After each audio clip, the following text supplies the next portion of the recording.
आज हम एक ऐसी घटना को डिकोड करने जा रहे हैं जिसने ग्लोबल एनर्जी सेक्टर में तहलका मचा दिया है।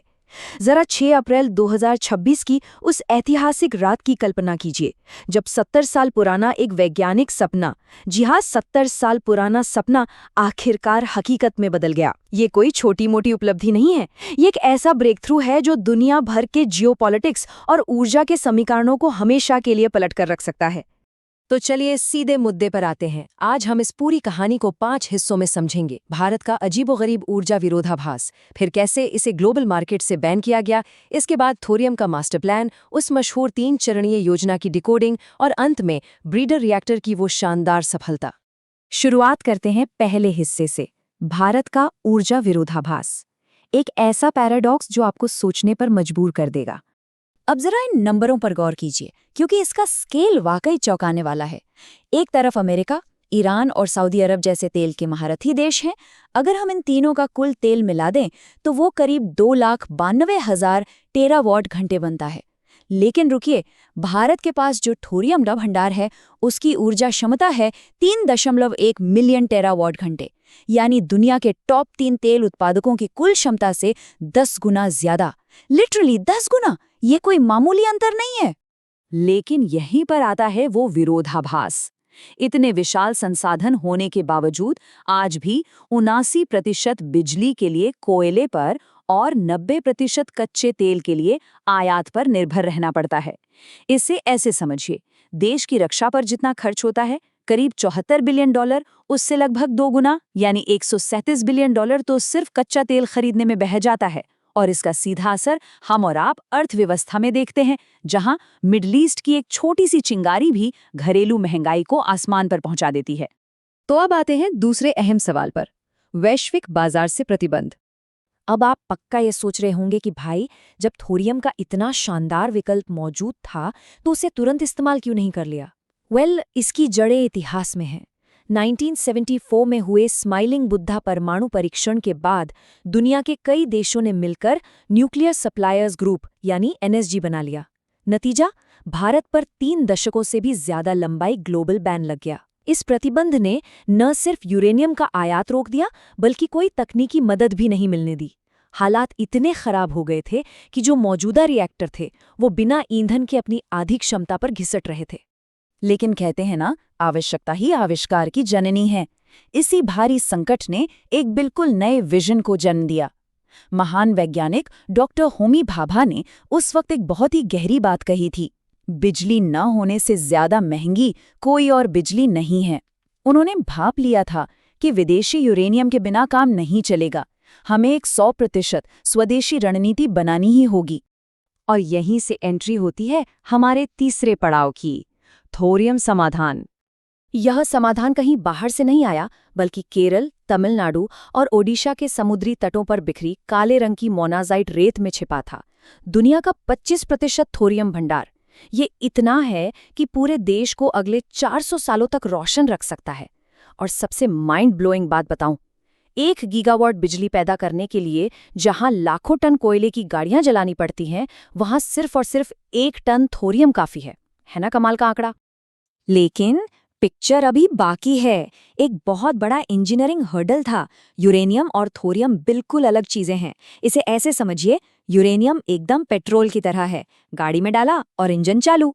वहीं थोरियम कच्चे तेल की तरह है, आप इसे सीधे इस्तेमाल नहीं कर सकते। ऊर्जा निकालने से पहले इसे बकायदा रिफाइन करके एक नए रूप में बदलना पड़ता है। और बस यही वो सबसे बड़ी तकनीकी चुनौती थी जिससे वैज्ञानिकों को पार पाना था। तो इस चुनौती से निपटने के लिए जो मास्टर प्लान बना, उसे हम अपने चौथे हिस्से में डिकोड करेंगे, 3 चरणीय योजना को समझना।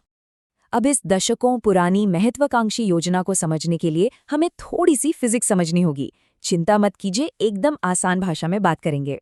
जब एक न्यूट्रॉन को यूरेनियम 235 के न्यूक्लियस पर दागा जाता है तो वो टूट जाता है। इसे ही न्यूक्लियर फिशन कहते हैं।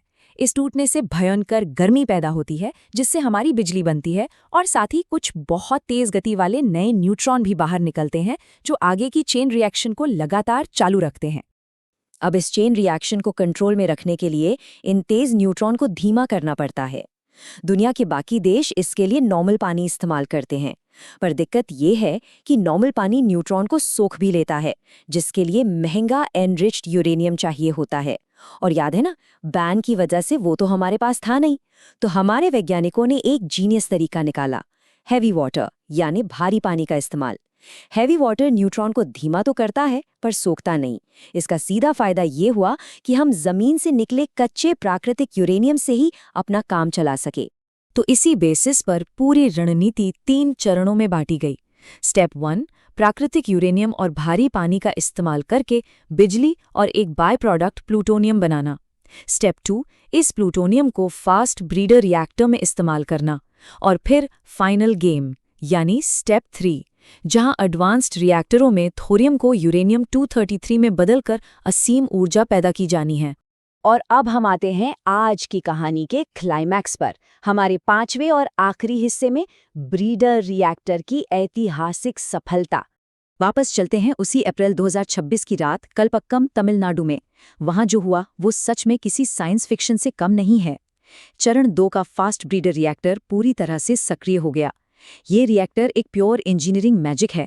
इसमें न्यूट्रॉन को धीमा करने के लिए किसी चीज की जरूरत नहीं होती। और सबसे गजब की बात, इस रिएक्टर के बीच में बिजली तो बन ही रही है, लेकिन उसी वक्त इसके बाहरी हिस्से में बेकार पड़े यूरेनियम 238 का इस्तेमाल करके एक नया ईंधन यानी प्लूटोनियम भी तैयार किया जा रहा है। जी हाँ, ये एक ऐसा रिएक्टर है जो बिजली बनाने के साथ साथ अपना खुद का नया ईंधन भी बना रहा है।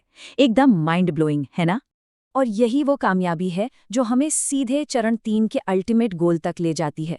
प्लान ये है कि जब इस तकनीक से पर्याप्त नया ईंधन जमा हो जाएगा तो रिएक्टर के बाहरी हिस्से में जो यूरेनियम रखा था उसे हटाकर समुद्री तटों वाला अपना थोरियम रख दिया जाएगा।